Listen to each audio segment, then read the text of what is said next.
Welcome to this episode of Chatting with Staxx. I'm your host, Bill Staxx, and today I got this machine man, Paul. So my wife's, she ain't gonna tolerate this shit. She's like, "Oh man, you're with me, brother. Everything's cool." That shit started to wear on my wife pretty quick. Me coming in, you're married, coming in, 4 or 5 o'clock in the morning. That shit ain't gonna wear too well. No. So I get a ride back to my car. I get home. My wife gives she gives me some grief, and I try to lay my head down by 5:30, 6 o'clock. The phone rings an hour later. It's Sonny. "Oh man, I'm still over here, man. You gotta go run my route." I'm like, "Oh fuck, all right." So I get up and go run his route. He calls me. The office calls me and says, "Hey, I can't get a hold of Sonny, Janice." I said, "Why?" "These 2 guys are calling here. They're looking for him." I'm like, why are you, they got accents. I'm like, "What the fuck's calling the shop?" So Sonny gets me on the radio, says, "Come meet me over at the Belloc Diner where we just go to meet for breakfast." So I go over there. He's fucked up. I mean, he's the same clothes, hanging, hasn't touched his food, smoking cigarettes. I get in there. "What's up, man?" He goes, "Oh man, I fucked up last night. I lost 30 grand. I said, "No shit. I was carrying 25 up for you." He goes, "No, I borrowed 30,000 from the house. I lost 60 grand. I said, "Oh, fuck." I said, "Well, I guess you better get the money to pay him." He's like, "Fuck them guys. I ain't paying them shit." I'm like, "Dude," I said, I said, "It was Roland's game, right?" We knew Roland. Roland was a local bookmaker. He goes, "Yeah, yeah." I said, "But these fucking 2 Italian guys, we don't know these guys. They were bankrolling the game." I said, Just fucking pay these guys. Do we want this heat, this grief? We don't know who these guys are."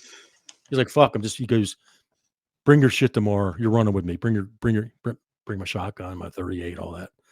He goes, "We can take care of it tomorrow." I'm like, "We're gonna take care of it tomorrow." Yeah, yeah, yeah. So next morning we're running around doing his collections. He's looking around, We always looked around anyway for police. And we get back to the shop and he opens the garage door and locks it. He puts his car in the garage. He never locks his car in the garage. It's for like the cigarette van, the work van. He pulls his car in there. And where the shop was, it was kind of indescript building. You wouldn't know it was a vending operation here. It was a white building. And to get into place, it was real secure. It had a metal door with a little window with metal gates, and you had a buzz to get in. It was a steel door, heavy door. So we get in there, and his partner, I was like, "Sonny, these guys are calling. You owe them 30 grand, they're calling, they're coming over, this and that." And his partner's getting uptight, and Janice's like, "Yeah, they're making threats and this and that." He's like, "Fuck them. I ain't fucking paying them." And Ira's like, "Dude, they said they're coming here to collect." He said, "Fuck them." He goes, "Well, call them up, tell them whatever. We don't want them over here." Now, mind you, I'm in the back. I'm in the back behind Ira's door. And the way the shop worked out was an office. You come in, there's a door. Janice sits behind the door. There's a steel door to get in. Straight ahead is Ira's office. And to the side is a counting room where Sonny's room was. And it had a heavy door because it had safes and all these counting machines were in there, coin, bills. It's like a bank in there. Had all these counting machines. And Sonny's like, "Just don't fucking answer the door. Don't answer the phone. Don't." That was his way. So I'm sitting behind Ira's door, right behind his door in the office with my shotgun. I'm thinking, "Man, I hope fucking nothing breaks out today, man. I don't need this shit." So it was quiet for a while. Then we hear the buzzer, bees, bees, bees, bees, bees, and Janice is like, "It's the mail person, the mail lady." She could see her face. And Ira's like, "Let her in." I'm listening. I hear this fucking commotion. I hear this fucking scuffle. These two dudes were coming in like right behind the mail person. They're waiting outside. So like, "Where's Sonny? I hear this, "Where's Sonny?" They have an accent. "Where's Sonny? Where's Sonny?" And then Janice, the secretary, is getting ready to say he's in the office, but Iris says, "Oh no, he's not here. Come back. Let's try to talk. Let's work this out." And they come back, and I'm listening, and they're like, "Your partner, borrowed 30 grand yesterday. Never came by to pay us. So today owes us 35. So we're here to collect 35." Then Ira's like, "I got nothing. I'm hearing all this. I got nothing to do with, you got to see Sonny. He's not here." They're like, "No, no, no, no, no. You don't understand us. We're collecting 35 today from you, from Sonny. We don't care who. We're getting our 35,000 today. So let's get it. Let's get the money." It was kind of funny, but it wasn't. Ira must have stood up because I heard his chair move. He must have stood up because he said, "What are you guys going to do? This is 1993. What are you guys going to do?" Then all fucking hell broke loose. They're like on a bang, bang. I mean, you could hear them rolling in his office. They're on him. They're beating him. And I'm listening. Sonny didn't open his fucking door. I'm like, motherfucker, they're going to kill this guy or get $35,000 on his ass in the hospital. So I'm nervous as shit, man. I fucking push his door open. I come out with my shotgun and I cocked it, and a shell came out to let them know it was loaded. And they get up, they stood up. And it wasn't the first time they had a gun pointed at, I could tell. These two big guys stood up and they're like, what the fuck are you going to do? And I said, take one step and you're going to find out. And they looked at each other and just kind of nodded, backed up, and they said, we'll be seeing you later. And they backed on up out of there. So when they left, I'm thinking, motherfucker, these guys are going to fucking kill me. You know, but I couldn't see them. They're beating Ira up. They're going to put, like I said, 35,000 worth of damage on them. And Sonny comes through his office. Oh, man, you saved the day, Paul. Yada, yada, yada. So I said, save the fucking day. These guys are going to kill me. I said, they're going to kill you too. I told you to fucking pay these guys. Oh, no, we'll straighten it out. Well, we got it straightened out because we knew people. He got on the horn. Our friends at Judge. We knew the county executive. We knew people in the city council. We knew police. So it cost him some money, not 35 grand. But he made a few phone calls and he's like, this is what's going to happen. This was 4 in the afternoon when this happened. All the reactions started about 8 o'clock at night. So they're going back to do the reaction, but they're going to come back the next day. We knew it. So the deal was, they said, call the police when they get started over there and say you heard shots fired from that location, and they'll send everybody over. So I was tasked. He looks at me like, call, I go over there 9 o'clock at night. I pay phone around the corner. And I say, oh, there's shots fired from this level. They lights. I mean, this place got lit up over there. Whole place got busted out. And these guys had warrants apparently. Everybody. Some people weren't happy. Some people that were in there probably shouldn't have been in there. Got jacked up. But Sonny was always about self-preservation. About saving his ass.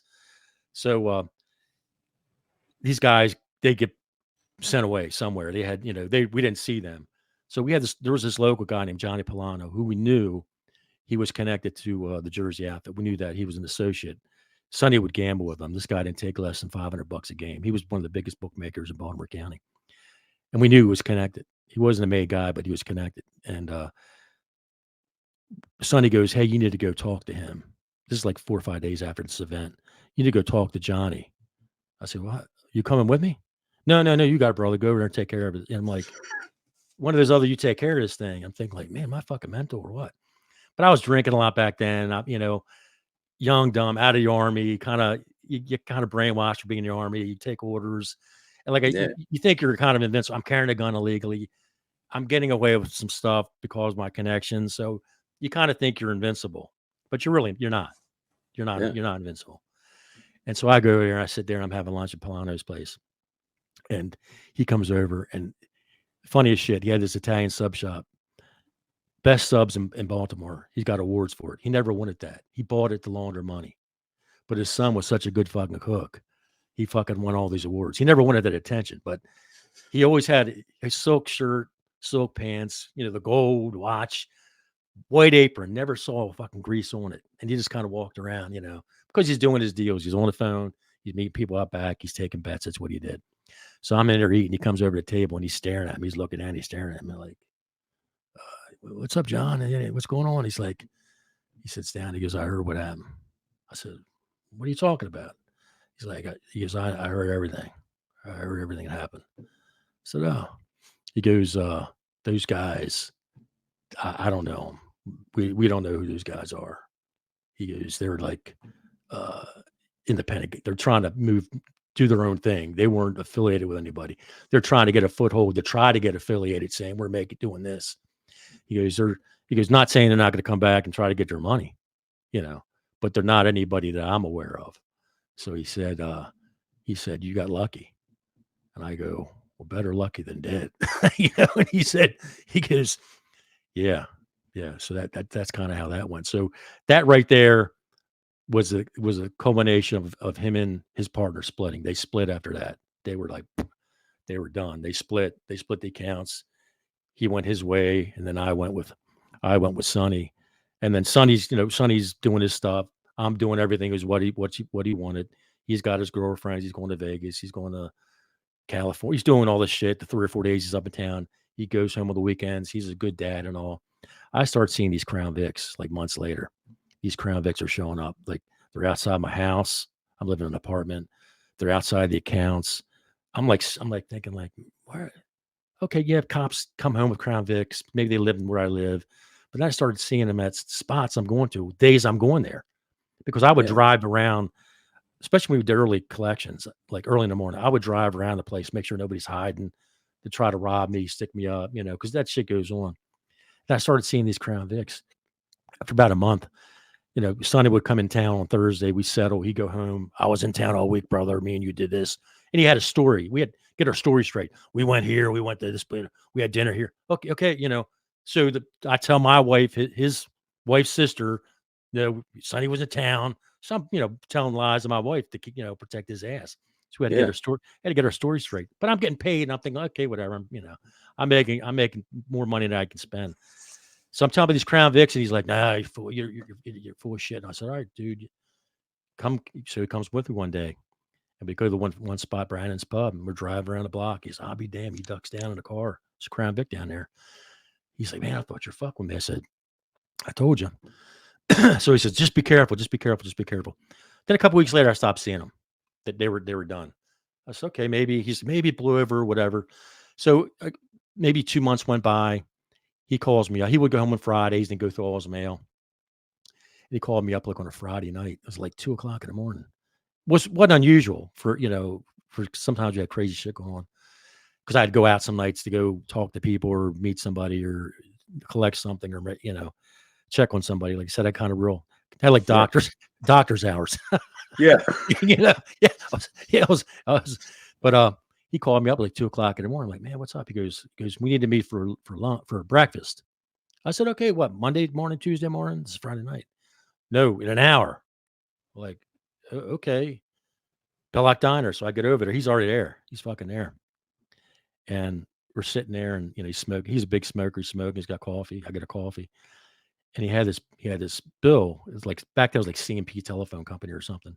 And he slides me this bill and I'm looking at it, this phone bill. It's like, what, you need me to pay your fucking phone bill? I'm like, I was trying to make light of the situation. He goes, no, read this. It said the federal government no longer requested any more wiretaps on your phone. I said, what? He goes, yeah. And he said he had a buddy who was a lawyer, and he said, down in Virginia where he lived, he said, you never should have got this letter. It was a mistake. They don't let you. The feds will contact the phone company, but the phone company is not supposed to say, hey, they no longer requested an extension on your phone line. Oh, man. So he tells me, the lawyer goes, look, if you're only in town on the weekends at your house, he goes, I bet you, your shop phone's tapped. Whoever you talk to is tapped. Me at the time, I had the bar. This is 94, 95. I had the bar, owned my bar at that time. My bar phone's tapped. All our phones are tapped. So I'm thinking, what the fuck, So he's like, they probably got, because just be very, very careful. So time's going by, tick, tick, tick, tick, tick, tick, tick, months and months and months. Nothing happened. Nothing's going on. So he's thinking like, or he knows we're not in the clear, or at least he is. Well, he's pushing all this shit on me. So he's like, hey, I tell you what, he meets me. He goes, I'm ready to get out. I want to, for years, like when I've had a bad week. Oh, I'm going to turn all this over to you. This is all going to be yours. I'm going to give it to you. Another way to keep me on, keep me in the business. And then we had this meeting. He goes, I'm going to get out. I'm thinking, oh, now he wants to give me everything, but we haven't heard anything about the feds. It's been months and months and months and months.